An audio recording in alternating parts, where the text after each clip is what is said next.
went to New York, I learned a very powerful lesson from a man in an elevator.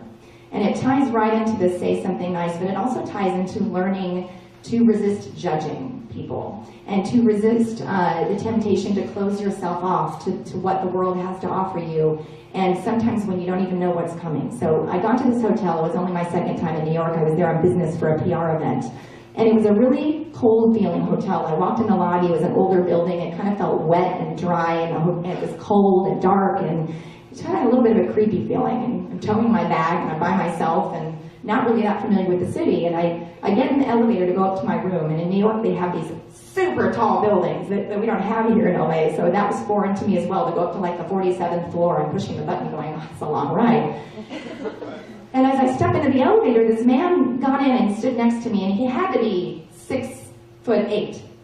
This huge man, and he was kind of scruffy and just, I don't know why, and it wasn't like this, there's a difference between your intuition telling you something's wrong and irrational fear and judgment. And this was a place of irrational, like, I kind of judged him a little bit. I'm gonna own that.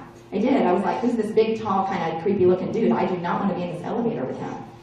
And so I'm standing there, and I'm like, you know those awkward moments when you're like, do you push the button? Do you say something? Do you talk to the person? It was a long ride up. So I'm there, and I'm carrying this energy, which wasn't the best energy to be carrying. I should have been open and relaxed and not feeling that in that moment.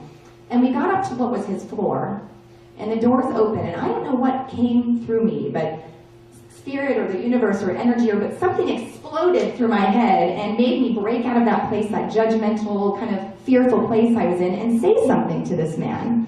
So as he was stepping out of the elevator, I said, have a nice day. Like, that's what I was able to get out. But I broke out of the place. I was like, have a nice day. Such a mundane thing that we all say all the time. People say it to us all the time, and we dismiss it right away. This man turned around and smiled, the most beautiful smile. It was so warm and welcoming.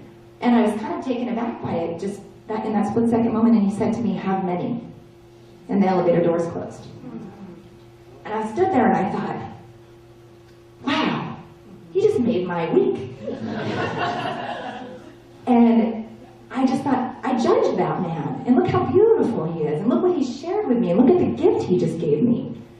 And I thought, I plan on it. I'm going to have many nice days. And not only that, but I took that little lesson he taught me, and now whenever I remember when someone says to me, have a nice day, have a nice evening, have a nice week, whatever it is, I respond with, have many. And that was a gift that he gave me, that if I wouldn't have been open, if I wouldn't have busted out of that judgmental, fearful place and spoken up to this man, I would have missed out on that little gift that was given. And it was just such a great lesson. So this weekend I would invite everybody to meet everyone here, make new friends, be open, and receive.